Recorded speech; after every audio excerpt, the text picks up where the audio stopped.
Sometimes the smallest moments in our day tell the biggest part of our story. Waking up early, making coffee, going for a walk.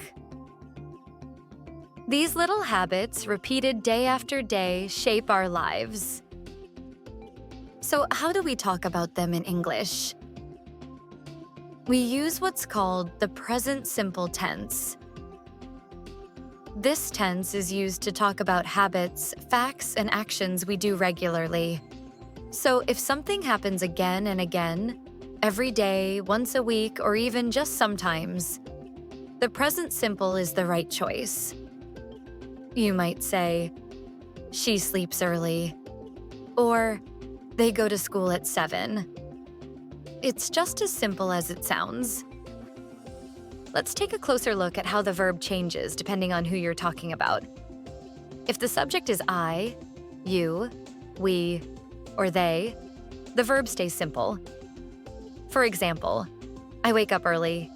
They play football.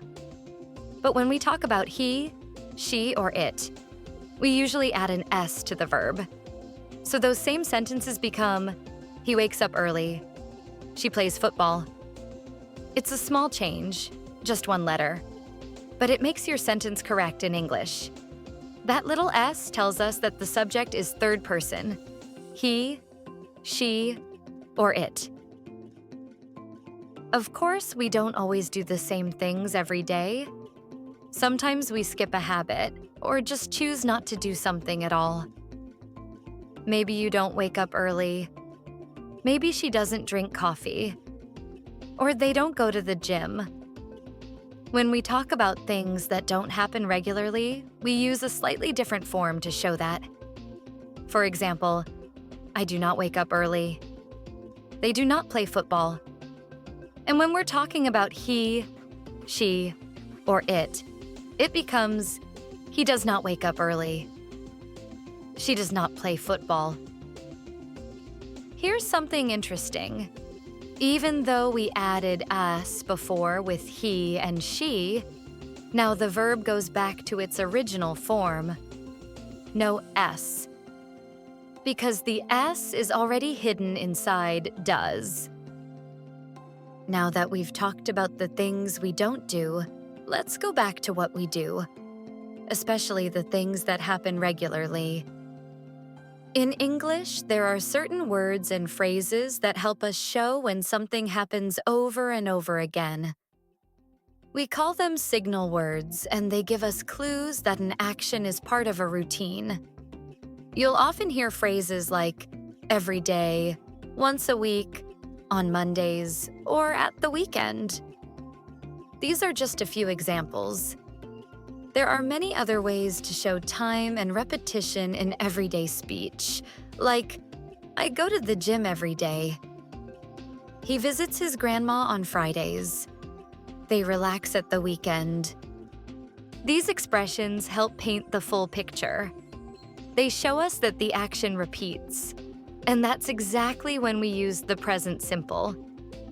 And sometimes we don't just want to say when something happens. We want to say how often it happens. That's where words like always, usually, sometimes, and never come in. They help us describe the rhythm of our daily life, the habits that repeat, and the ones that don't. They usually go right between the subject and the verb, like this. I always eat breakfast. She sometimes studies late. They never drink coffee. Just one word, and your sentence becomes more accurate, more real. Because life isn't just about what we do, it's about how often we do it. So by now we know that with he, she, or it, we add S to the verb in the present simple.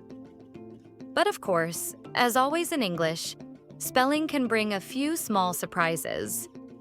When a verb ends in certain sounds, we don't just add S. We add ES to keep the word smooth and natural when we say it out loud. For example, if a verb ends in CH, like watch, we say, she watches TV every night.